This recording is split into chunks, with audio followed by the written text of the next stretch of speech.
অনুভূতি, আমরা আনন্দের সাথে মাকে বিদায় দিচ্ছি। যদিও মন খারাপ, আবার একটা বছর অপেক্ষা করতে হবে, কিন্তু আনন্দের মাঝখানে আমরা বিদায় দিব। মা সবাইকে আশীর্বাদ করুক, পুরো দেশকে ভালো রাখুক, এটাই চাই।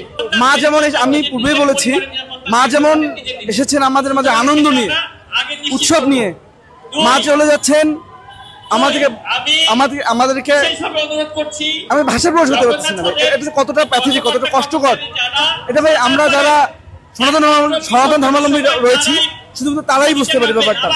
এই অনুভূতিটা, মায়ের যে প্রস্থানের যে অনুভূতিটা, আমি সেটা ভাষায় বুঝতে। আচ্ছা ভাই, সার্বিক নিরাপত্তা ব্যবস্থার কথা যদি বলেন, আপনারা জানেন বাংলাদেশে আমরা সকল ধর্মের, সকল মতের, হিন্দু, বৌদ্ধ, মুসলিম, খ্রিস্টান সবাই একসাথে মিলেমিশে বাস করি।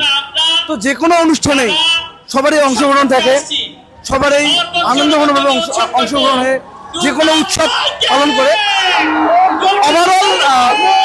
ওভারঅল ওকে ছিল। তবে আমি মনে করি বাকি যে প্রবলেমগুলো, কিছু যে প্রত্যয় ঘটেছিল, ব্যত্যয় যে ঘটেছিল, যে প্রবলেমগুলো ছিল, আশা করি সামনে নির্বাচিত সরকারের মাধ্যমে পুরোপুরি সমাধান সম্ভব হবে। হচ্ছে আমাদের পুজো শেষের দিকে, তো অবশ্যই খারাপ লাগছে যে আমাদের এই 5টা দিনের যে আয়োজন ছিল সেগুলো শেষ হয়ে যাচ্ছে। তো অবশ্যই আমরা আশা করবো যে মায়ের কাছে যে গোটা একটা বছর আবার অপেক্ষা থাকবে, মা আসবে। মায়ের কাছে একটা জিনিসই চাওয়া যে সকলের হচ্ছে সমৃদ্ধি, সবাই যেন আমরা ভালো মতো থাকতে পারি। আমাদের দেশের আমরা একটা যেন নতুন ভাবে যেভাবে যা হচ্ছে একটা ভালো যেন আরো সুন্দর করে দেশে একটা আমাদের পরিস্থিতিটা আসে।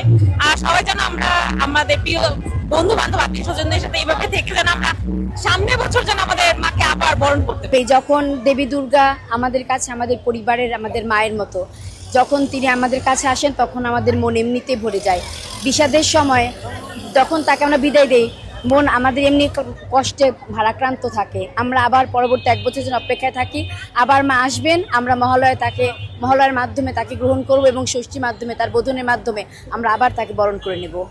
মা এতদিন ছিল আমাদের পাশে, মানে আমাদের মাঝে, এটা অনেক বড় আমাদের একটা প্রাপ্তি ছিল। এখন উনি চলে যাচ্ছেন, আমাদের জন্য খুবই কষ্টের।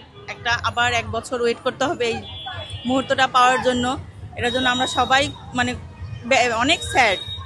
আর মানে আজকে এত আয়োজন, কালকে এই বেলা কিছুই থাকবে না, এটা ভাবতেই মানে কেমন একটা লাগছে। তো এটাই হচ্ছে, আর মা যেন সবার মাঝে আবার তাড়াতাড়ি ফিরে আসুক, আমরা যেন মানে সুখে শান্তিতে আবার এই উদযাপন করতে পারি, এটাই হচ্ছে আমাদের প্রত্যাশা।